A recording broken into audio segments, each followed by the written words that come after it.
Louisiana. You know how to do it.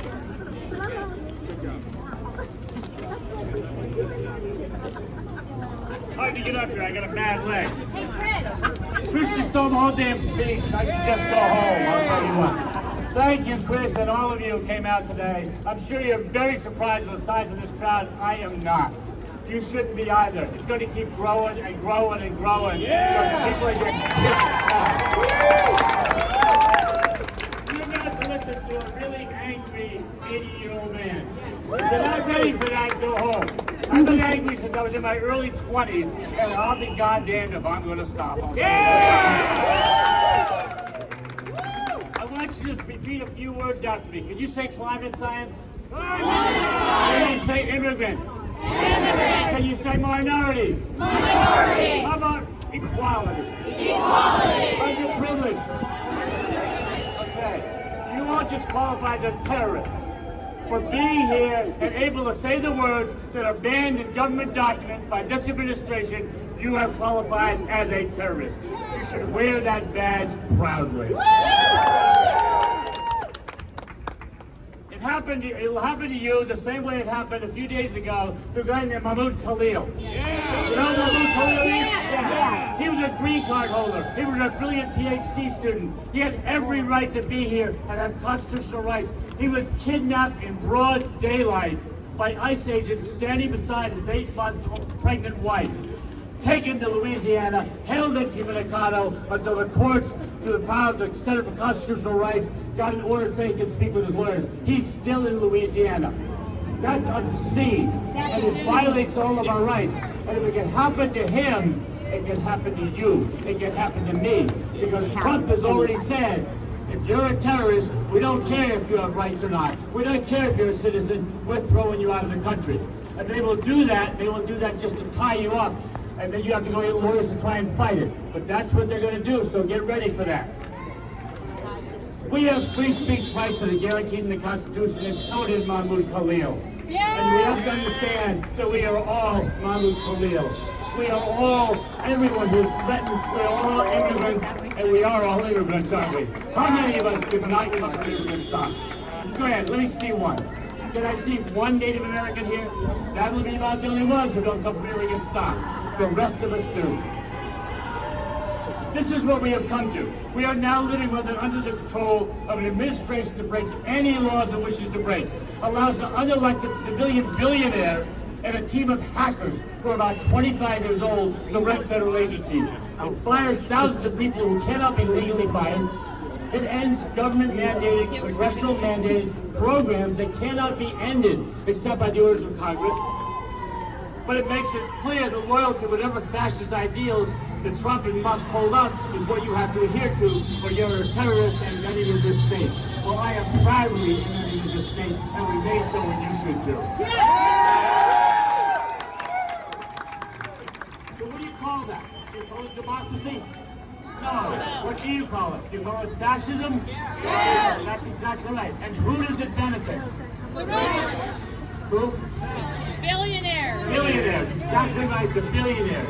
Now, I'm going to use a term you may not like, because you were raised to believe that we live in a classless society. Part of you knew that was wrong. Part of you always knew that was wrong. We live in a class-based society, and there's a thing called the ruling class, and there's the billionaires. And they're the ones who really run our government. The billionaires have always taken more than we have. Every day of our lives, through every administration, going back to the founding of this nation. Even in the Eisenhower era of high tax rates for billionaires, they took more than we did. We took some. It was a prosperous area for a lot of working people, but they took a great deal more. The era where billionaires pretending to care for you and me, pretending to care about equality, pretending to care about human rights, that's gone. They are naked and exposed. There's only one thing they're about. It's all over and done. They've thrown their lot in with fascism. They decided to pick the bones of this dying dinosaur. They have no desire to help build a society where your grandparents can live in dignity, where I, this 80-year-old, can live in dignity, where your children who are autistic and have service. They have no desire to build that kind of world. They want to build a world of cruelty, of discrimination, of people not having rights, of homeless people in the streets, who are their teachers and they make money. That's what fascism does. It that age of corporate world is screws working people. And get it straight, I had a conversation with someone before and said something about middle class. You know what middle class is? It's a division within the working class. Middle class simply means you go deeper into debt than the poor of the working class. That's all it means. We are all working class.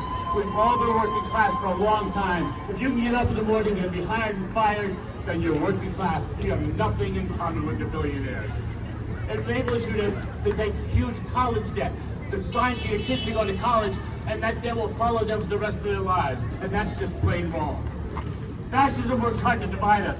Makes us think we are not like those students who opposed Israeli genocide in Palestine. Makes us think that we're not like those immigrants. That we're not like the poor people out there. That we're not like the homeless people. We're not like the trans people down the street who are raising 2 kids. Or the gay history teacher who's the best teacher your kids ever had. Not like those people of color who work their asses off despite not having the wealth that they were born with. We should know by now that that's all bullshit. Plain and simple, it's bullshit. Just as Hitler jacked up people to hate Jews, Catholic Unionists, and those we wrongly call gypsies, we are being told to hate anyone who's not like us. What does not like us mean? You know who we're not like? We're not like the billionaires. That's the not like us in organic here. The ones who donate hundreds of millions of dollars to Congress. And get it straight, they donate to both parties. They donate to the same party officials who sat on their hands when Al Green was thrown out of Congress. Right? And that needs to be stopped. They need to be here with us. If they don't do that, they are complicit in fascism. Yeah. So right now, they give impassioned speeches in death chambers. They issue press releases that says, hey, look how tough I am. I'm on your side. But they whine and dine and rest easy on their butts inside the beltway. Well, they should be here with us, because this is how we defeat fascism. We don't defeat fascism by hoping they'll do something. We defeat it in Greensburg, in Nantiglow, in Hickory, in Newcastle, in Pittsburgh. That's where you defeat fascism. Because this is where we practice, as we are now, democracy. But humanity entered this crap in the building of a true democracy, beholden to all and to the Constitution of this nation. Yeah! We know that God was written by a bunch of white slaveholders. I get it. Our history has been changed a lot. Nonetheless, it's a beautiful document, and we need to make them hold up to it. But we can only do that when we begin to finally understand it's not the trans couple with a couple kids on the block who cost us our jobs. It's not the people who are the black mother of 3 who's working her ass off to try and get ahead. She's not stealing my Social Security benefits. It's the ruling class that's stealing our benefits. They're billionaire gangsters running an American casino that's intent on running our lives. So that's what they've turned this into. One big gambling hall, and they run the slot machines, and they got the cards, and they're going to win.